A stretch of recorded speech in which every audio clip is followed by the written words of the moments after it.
히든 종목 보시도록 하겠습니다. 36,000원이 돌파가 되게 되면은 저는 4만원 이상도 갈 수 있다라고 봅니다. 틀을 만들고 241선 찍고 다시 상승이 나오고 있는 상황입니다.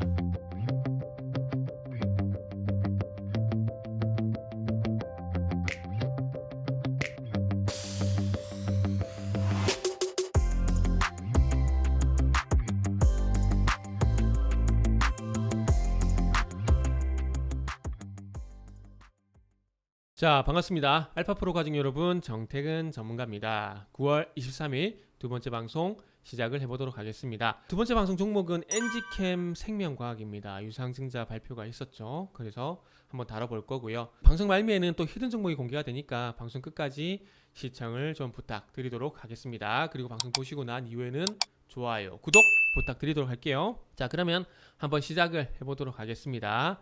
유상증자 소식이 있었기 때문에 바로 좀 화면을 보시면서 내용을 보고 말씀 좀 드려보도록 할게요. 일단 여기 좀 볼게요. 자, 백신 생산 공급 목적. 자, 3,200억입니다. 3,200억 규모 주주 배정 유상증자. 그러니까 주주 배정 후 실권주 일반 공모예요. 자, 주주 배정 일반 공모 3,200억 규모고, 요거를 받아가지고 일단은 빚도 갚고요. 1,500억 정도는 세무상환금을 상환할 예정이라고 합니다. 그래서 일단은 유상증자 발표를 했기 때문에 가격도 한번 볼게요. 유상증자 가액도 한번 보도록 할게요. 59,700원이네요. 6만원 정도. 그냥 6만원 정도라고 보면 되겠네요. 그러면 지금 주가의 한 30% 이상, 30% 이상 할인된 가격이라고 좀 보면 될 것 같네요. 한 33%? 한 33% 정도 할인된 가격이라 보시면 될 것 같아요.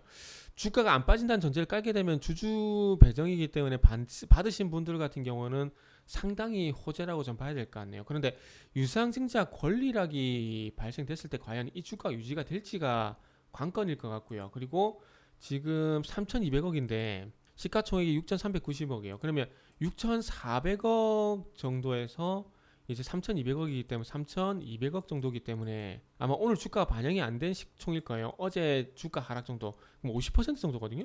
시총의 50% 정도를 돈을 조달을 한다. 그럼 여기 싸움이 되겠죠. 50% 정도의 유상증자를 하게 되는 거고요. 그리고 주주 배정이라는 부분들, 그리고 59,700원 59,700원 정도의 유상증자 가입을 할 때 33% 정도 할인된 가격으로 주주들이 받을 수 있다는 점. 그러니까 요 사이에서 좀 고민이 될 것 같아요. 요 사이에.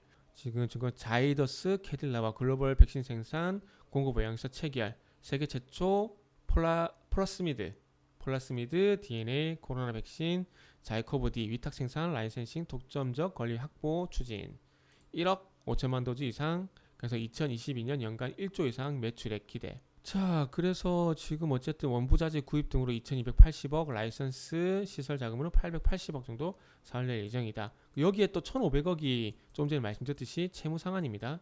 채무 상환. 그래서 채무가 부채가 줄어들게 되게 되면은 또 기업 입장에서는 좋은 일이죠. 그리고 투자자 입장에서는 마찬가지고요.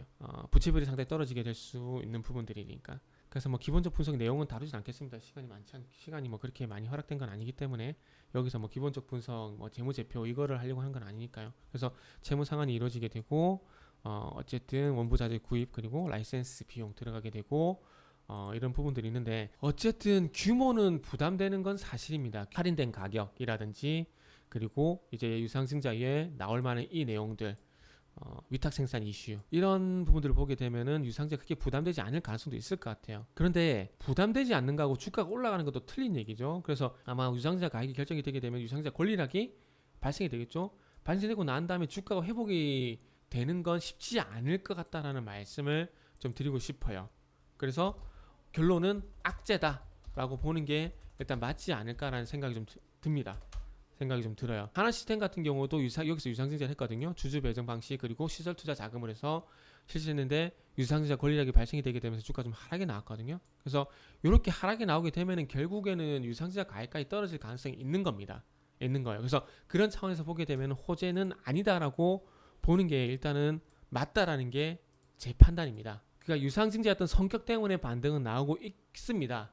그건 맞아요. 그럼에도 불구하고 어쨌든 추후에 좀 전에 하나시스템을 보여드렸듯이 유상증자 권리락이 발생됐을 때 바로 주가가 회복되기는 쉽지 않을 가능성이 높기 때문에 저는 악재라고 생각이 들고, 그리고 최근에 요 하반 지지라인 요 부분 좀 이탈이 됐죠. 85,000원 부근 이탈이 됐기 때문에 어찌 보면은 뭐 상승보다는 하락 쪽으로 좀 무게 중심을 두는 게 일단 맞지 않을까라는 말씀드리면서 정리를 하도록 하겠습니다. 히든 종목 보시도록 하겠습니다. 최근에 28,000원 전고점 돌파가 됐습니다. 2020년 작년 6월달 1차 상승이 나오고 난 다음에 상당히 많은 그 횡보를 겪었습니다. 근데 올 들어서 다시 수소 얘기가 나오게 되면서 상승이 나왔고 기대감이 선반이 되게 되면서 주가 조정이 나왔죠. 그러면서 월선과 21선 데드크로스 그리고 난 이에 쭉 주가 흘러내리다가 여기서 트랩을 또 만들었네요. 트랩을 거래량이 거의 없죠.